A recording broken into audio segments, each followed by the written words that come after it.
Bismillahirrahmanirrahim. Assalamualaikum warahmatullahi wabarakatuh. Halo anak-anakku, bagaimana kabar kalian? Semoga dalam keadaan sehat dan selalu patuhi protokol kesehatan COVID-19. Ketemu lagi dengan saya, Ibu Ika Fitri Handayani, dalam pelajaran pendidikan agama Islam dan budi pekerti. Kali ini kita akan belajar tentang kontrol diri, ya. Untuk prasangka baik dan persaudaraan, next kita belajar. Oke, kontrol diri atau mujahadah an-nafs. Menurut bahasa adalah perang. Menurut aturan syara adalah perang melawan musuh-musuh Allah Subhanahu wa taala, dan menurut istilah ahli hakikat adalah memerangi nafsu amarah bisu dan memberi beban kepadanya untuk melakukan sesuatu yang berat baginya yang sesuai dengan aturan syara atau agama. Urgensi mujahadah bagi kehidupan. Mujahadah adalah syarat mendapat petunjuk hidayah atau petunjuk Allah hanya diberikan kepada siapa yang sanggup bermujahadah, berusaha bersungguh-sungguh dalam menunaikan tanggung jawab agama, yaitu tanggung jawab melaksanakan tuntunan keimanan dan amal-amal soleh. Berdasarkan hakikat ini, Allah Subhanahu wa taala membimbing Rasulullah Shallallahu alaihi wasallam dalam membuat perubahan dalam diri para sahabat dari kondisi jahiliyah kepada Islam melalui proses takziah atau menyucikan diri dari akidah yang sesat dan akhlak yang buruk, dan juga tarbiyah, yaitu mempelajari dan membina keimanan yang benar dan membentuk perilaku yang dipuji dengan cara bermujahadah. Selanjutnya, manfaat mujahadah terhadap jiwa. Sebenarnya di sini manfaatnya sangat banyak ya, tetapi kali ini Bu Ika hanya akan memaparkan 4 saja. Di antaranya adalah menundukkan jiwa dan nafsu agar taat kepada Allah Subhanahu wa taala. Yang kedua, menjauhkan jiwa dari syahwat serta mencegah diri agar tidak hanya berangan-angan dan bernikmat-nikmat dengan dunia. Jadi di sini kita itu jangan sampai ya hanya berleha-leha, hanya menikmati keduniawian saja, tetapi kita harus juga memikirkan tentang modal kita nantinya ketika kita di akhirat. Selanjutnya, membiasakan sabar dalam kebaikan di berbagai kesulitan. Yang keempat, jalan lurus yang mengantarkan pada keridhaan Allah dan Oke, selanjutnya mengenai materi pendidikan agama Islam tidak mungkin bisa terlepas dari yang namanya sumber hukum agama Islam, di mana sumber hukum agama Islam itu yang pertama adalah Al-Qur'an, yang kedua adalah hadis.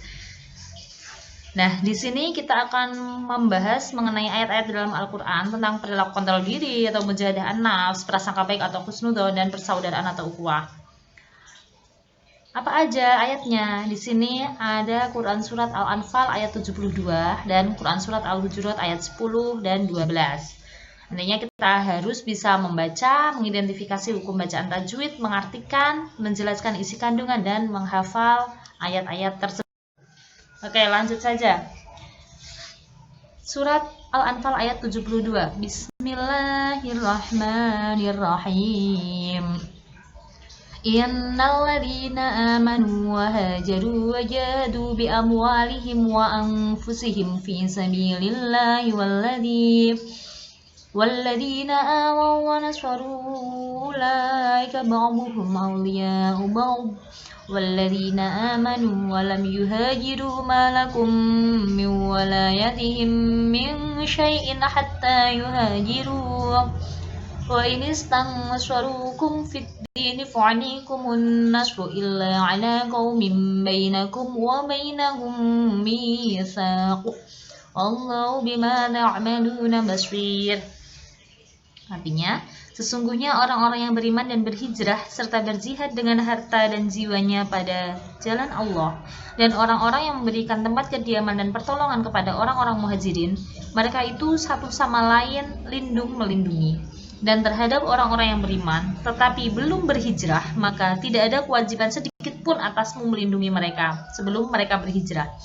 Akan tetapi jika mereka meminta pertolongan kepadamu dalam urusan pembelaan agama, maka kamu wajib memberikan pertolongan kecuali terhadap kaum yang telah ada perjanjian antara kamu dengan mereka, dan Allah Maha melihat apa yang kamu kerjakan. Next, kita mengidentifikasi tajwid ya. Dimana tajwid? Tajwid itu adalah bagaimana cara kita itu membaca dalam Al-Quran, aturan dalam membaca Al-Quran, kapan ini dibaca berdengung, kapan ini dibaca jelas, dan lain sebagainya seperti itu. Oke, yang pertama, gunnah ini. Gunnah cirinya adalah ketika ada huruf non atau mem yang bertasdid. Tasdid ini ya, non atau mem yang bertasdid. Oke, nggak masalah, ini sangat mudah. Yang kedua, alif lam syamsiah dan mat asli. Kalau syamsiah itu berarti kan alif lam ya, alif lam syamsiah komariah ya. Alif lam terbagi menjadi dua, yaitu alif lam syamsiah dan komariah. Di sini ada beberapa hurufnya. Di antara huruf syamsiah adalah ta, fa, dal, zal, ro, zain, sin, shin, shod, bot, to, do, lam, nun. Di antara huruf komariah adalah ba, jim, ha, kha, ain, ghain, fa, qaf, kaf, mem, wawu, ha, hamzah, ya. Jadi cirinya adalah ketika nanti ada huruf alif lam tanda waqaf, setelah itu kita lihat huruf setelah alif lam itu huruf syamsiah atau komariah. Tinggal kita petakan seperti itu ya. Ada yang lebih mudah lagi caranya, yaitu ketika kita melihat ada alif lam, lalu alif lamnya itu terbaca jelas, dan setelah huruf alif lam itu tidak ada tasdidnya, maka masuk kategori alif lam komariah. Tetapi jika alif lamnya tidak terbaca jelas, dan setelah alif lam, huruf setelah alif lam bertasdid, maka masuk al syamsiah, seperti itu. Paham ya? Oke, untuk mat asli atau mat tabi'i, jadi mat sendiri terbagi menjadi dua, yaitu mat asli atau mat tabi'i dan mat far'i. Kalau mat far'i itu banyak sekali ya. Mat tabi'i cirinya adalah ketika ada fathah bertemu dengan alif sukun ya.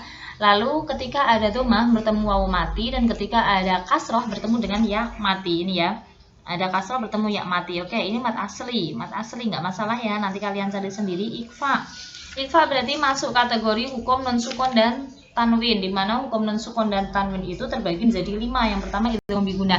Kunci dari hukum non sukun dan tanwin adalah ketika ada huruf non sukun atau huruf apapun yang berharokat tanwin, fathah tanwin, kasroh tanwin, dhammah tanwin. Idgham biguna cirinya ketika ada non sukun atau tanwin ketemu huruf ya, nun, mem, wawu. Idgham bilaguna yang nomor 2 ya, idgham bilaguna ya, bertemu dengan huruf lam dan ro. Yang ketiga iklab bertemu dengan ba. Yang keempat idhar halqi bertemu dengan alif, ha, kha, ain, ghain, ha. Yang kelima ikhfa hakiki bertemu dengan ta, sa, jim, dal, zain, sin, shin, shod, bot, to, do, fa, qaf, kaf. Itu oke, nggak masalah, gampang ya. Yang selanjutnya idhar syafawi berarti masuk kategori hukum mem sukun, di mana hukum mem sukun di sini terbagi menjadi 3. Yang pertama idgham misli atau idgham mimi, ketika ada huruf mem sukun bertemu dengan huruf mem. Ikhfa syafawi mem sukun bertemu dengan ba, dan idhar syafawi mem sukun bertemu dengan huruf selain mem dan ba. Ini mem sukun bertemu dengan fa, berarti maksudnya idhar syafawi. Bacanya gimana? Jelas, wa anfusihim fi, seperti itu ya. Oke, lanjut, nggak masalah. Idgham biguna udah, ikhfa udah, idhar hakiki udah, ikhfa udah. Mat lain, cirinya mat lain itu adalah ketika ada fathah bertemu dengan ya mati. Udah, itu aja mat lainnya. Oke, iklab dan mat lain udah. Qalqalah, huruf qalqalah ada 5, ko, to, ba, jim, dal. Qalqalah sendiri terbagi menjadi 2, qalqalah sughra dan qalqalah kubra. Kita ke cirinya saja ya. Kalau qalqalah sughra berarti huruf qalqalah itu memang harokatnya adalah tanda waqaf atau mati, matinya itu asli. Beda dengan qalqalah kubra. Kalau qalqalah kubra mati karena diwaqafkan. Kalau diwaqafkan berarti pasti di belakang lah ya. Iya, seperti itu. Lanjut, mat arid lis sukun. Cirinya apa? Ketika ada mat tabi'i di akhir kalimat, berarti mat arid lis sukun itu kita langsung melihat ke akhir kalimat. Basirun, harusnya kan bacanya seperti itu ya ini. Basirun, karena di akhir kalimat ada mat tabi'i dan diwaqafkan, maka dikatakan mat arid lis sukun. Next. Langsung isi kandungan Quran surat Al-Anfal ayat 72. Ada 3 di sini. Yang pertama, kaum muhajirin yaitu orang-orang yang berhijrah bersama Nabi Muhammad dari Mekah ke Madinah. Mereka mengalami kekerasan, penyiksaan, dan kekejaman yang dilakukan oleh kaum kafir, tetapi mereka tetap sabar dan tetap dalam iman. 2. Kaum Ansor yaitu orang-orang Madinah yang beriman kepada Allah Subhanahu wa Ta'ala, berjanji kepada Nabi Muhammad SAW dan kaum muhajirin untuk bersama-sama berjuang di jalan Allah. Mereka bersedia menolong dan berkorban dengan harta dan jiwanya demi keberhasilan perjuangan Islam. Allah memberikan 2 sebutan mulia kepada mereka sebagai pemberi tempat kediaman dan penolong dan pembantu. 3. Kaum muslimin yang tidak berhijrah ke Madinah, mereka tinggal di negeri yang dikuasai oleh kaum musyrikin, baik di Mekah maupun beberapa tempat di sekitar kota Madinah. Cukup sekian dari saya. Apabila ada pertanyaan silakan kalian bisa japri ke saya, bisa di kolom komentar ini, bisa lewat aplikasi Jaga Ratu. Seperti itu ya anak-anakku. Cukup sekian, semoga bermanfaat. Wassalamualaikum warahmatullahi wabarakatuh.